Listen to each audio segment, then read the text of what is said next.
Boa noite aos amigos do canal Recanto Galo Doido. Estamos aqui para mais um vídeo do canal, né? No qual nós abordaremos alguns temas aqui. Primeiramente, eu gostaria de fazer uma retificação em relação ao ano da camisa que eu usei aqui há 2 vídeos atrás, né? Que foi do jogo Galo versus Fluminense, um vídeo que eu fiz um comentário. Eu estava usando essa camisa aqui, que é a camisa que eu falei que era da Copa União de 1987. Teve a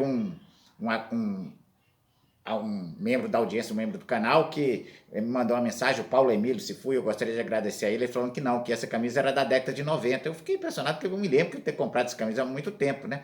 E aí eu fui verificar entre as camisas antigas do Galo, realmente ele está absolutamente correto. Essa camisa é de 1900, é do ano de 1993.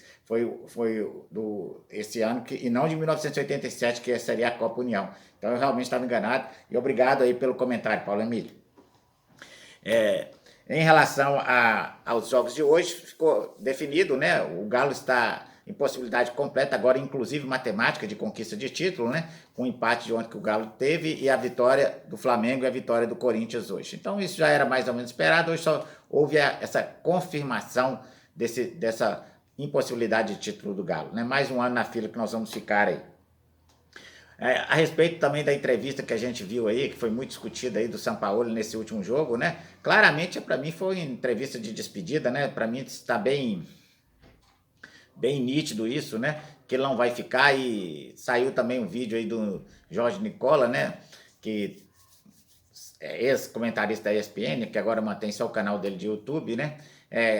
Afirmando que ele já tem um contrato feito lá com o Olympique de Marseille, que só está esperando o término do Campeonato Brasileiro para ele mudar de time, né? Para ir para o Olympique. Eu acho que nesse momento, eu acho que ele também não tem muito mais ambiente. A sensação que eu tenho é que o grupo do Atlético está meio que rachado entre os que ele trouxe, portanto continua apoiando ele como um técnico, e os que já estavam aqui, que eu acho que me parece claramente isso, que o time caiu muito o rendimento, principalmente, não na posse de bola, continua na estrutura de jogo, continua a mesma, mas naquelas de finalizações mas com mais chances de gol, que o Atlético hoje tem muito poucas ao longo do jogo, né? Então, para falar do Galo, basicamente é isso, não tem muito a falar. Agora é tentar conseguir ficar entre os 4, isso é importante, Atlético. Isso é muito importante, porque vai nos deixar fora daquela fase de pré-libertadores, onde que os times, além de poder ser desclassificado, um jogo ruim e tudo, você ainda tem o desgaste, porque praticamente não vai ter intertemporada. Praticamente não vai ter intertemporada umas férias entre essas duas temporadas, vão ser emendadas por causa dessa questão toda da Covid. Então, se você ainda tiver que puxar os jogadores melhores para jogar já desde as pré-libertadores, vai ser pior ainda, né? Então, é muito importante que a gente mantenha bem ativo nesse momento enquanto a isso, né? Essa questão de ficar entre os 4 primeiros. Além de que da premiação também, que é maior. Hoje eu vou fazer comentário também um pouco sobre os 2 jogos que acabaram agora recentemente, né? Inter e Vasco, e Flamengo e Corinthians. Os 2 ocorreram no Rio de Janeiro, um no Maracanã e outro em São Januário, né? O jogo que eu assisti, realmente eu assisti, eu optei por assistir Inter e Vasco, né?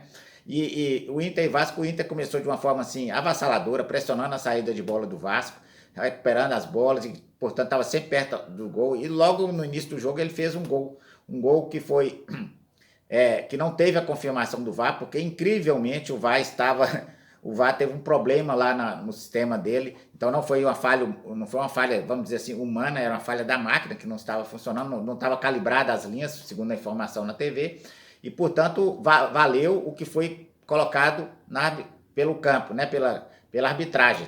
E o Bandeirinha validou o gol no cruzamento da bola, o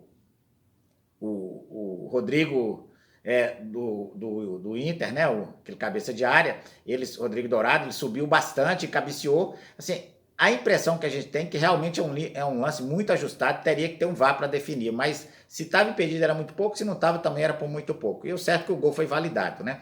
E o jogo continuou, aí o Inter começou a recuar as linhas e isso não fazer mais aquela pressão. O Vasco ficou com aquele domínio também de posse de bola, mas totalmente infrutífero, né? Não causava nenhum risco ao Inter imediatamente, né?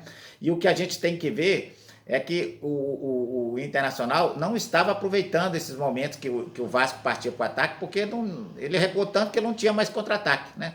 e ficou esse jogo ali meio Lex na intermediária do Inter sem nenhuma produtividade. Reiniciou o segundo tempo mais ou menos no mesmo esquema, né? O Inter também assim mantendo as linhas de marcação um pouco mais baixas, não aquela linha alta como ele fez no início do jogo. E o Vasco, pela incompetência técnica que ele tem, né? O time muito fraco realmente. Não sei como é que a gente conseguiu perder e tomar 3 gols desse time. Aliás, foi o último jogo, desde aquele jogo do Atlético Vasco, que o Vasco marcou. Desde então, são 4 jogos que o Vasco não marca um gol sequer, né?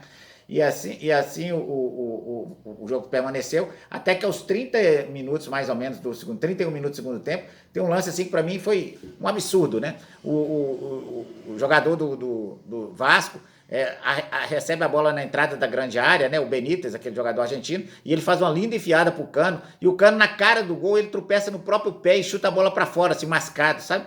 E claramente o Cuesta, que estava na marcação assim atrás, ele recua e faz assim, inclusive, para tentar não ver que não está tocando no jogador. E aí o juiz marca pênalti convictamente. O VAR chama ele para ir ver o lance, e ele vê o lance é mostrado várias vezes. A própria comentarista de arbitragem da Globo lá, ela volta atrás, que no começo ela falou que tinha sido um pênalti claro. Aliás, eu acho aquela comentarista assim, bem fraca, muito fraca mesmo. De todos esses comentários de arbitragem, eu acho que ela é a mais fraca, ela é muito indecisa. E ela volta atrás falando que não, que realmente não tinha sido pênalti. Mas o juiz surpreendentemente confirma o pênalti e ainda mantém o cartão amarelo para o Cuesta, né? Porque se ele não tivesse confirmado o pênalti, ele retiraria esse cartão. E o Cuesta com isso recebeu o 3º cartão amarelo e não vai jogar contra o Flamengo. Eu acho uma grande perda, porque o Cuesta é um excepcional zagueiro, né? Mas o fato é que depois disso o Vasco aí se acaba totalmente, porque o pênalti é batido e o Cano perde o pênalti. A bola é batida para fora, né? Então, pênalti roubado, a vela máxima, né, não entra, né? Tem aquele ditado. E aí o jogo volta para as mãos do Inter, que começa a ter, sim, agora sim, no final, com a entrada do Galhardo e outros jogadores, do Pégolo, com a entrada também do Nonato, começa a ter várias chances de contra-ataque, e num desses aí o Inter mata o jogo com um gol do Thiago Galhardo, que volta a ser artilheiro do campeonato, junto com o Claudinho e o Marinho dos Santos, que tem 17 gols, né? Então foi isso que ocorreu lá, o Inter ganhou, né? Em relação ao jogo do Corinthians e do Flamengo, eu não posso falar muito, assim, não vi o jogo, como eu disse, apenas os melhores momentos, mas pelos melhores momentos dá para ver nitidamente que o Flamengo foi muito superior assim, em relação à posse de bola, domínio de gol, domínio de jogo, chances de gol, finalizações. Parece que o Corinthians foi literalmente somente para empatar o jogo, né? Aquela velha história, né? Os times hoje têm dois objetivos. Não, o primeiro não é ganhar, não. O primeiro é não perder. Então, time que fica com tanto medo de perder o jogo acaba não ganhando, porque ele não busca o gol, né? E numa dessas, o Flamengo saiu na frente, fez um gol. Perdão. E o Corinthians ainda empata no primeiro tempo. E no segundo tempo tem um gol do Flamengo, que a meu ver, assim, nossa, aquele gol para mim estava claramente impedido, né? Primeiro numa bola chutada, que dá a impressão que já o primeiro atacante lá, eu acho que era não sei, não me lembro bem quem que era o atacante, que pegou o rebote do goleiro e a bola é chutada, ele cruza a bola, dá um tapinha na bola pro centroavante do Flamengo fazer o gol, né? Só que assim, a bola claramente para mim, o Gabigol tá além da bola, né? E assim, o bandeirinha assinaliza o impedimento, né? Assinala o impedimento. E depois o VAR confirma o gol. Eu não entendi até agora aquele lance, juro por Deus. Para mim era tão claro, não sei como é que aquela linha conseguiu confirmar o gol. Eu realmente gostaria de mais uma revisão do VAR quanto a isso, porque em se tratando do Flamengo, né, gente, tudo se pode, né? É o tal do Varmengo, Flamídia, a gente já conhece essa história aí. Fica de olho, Inter. Fica de olho nesse próximo jogo contra o Flamengo, hein?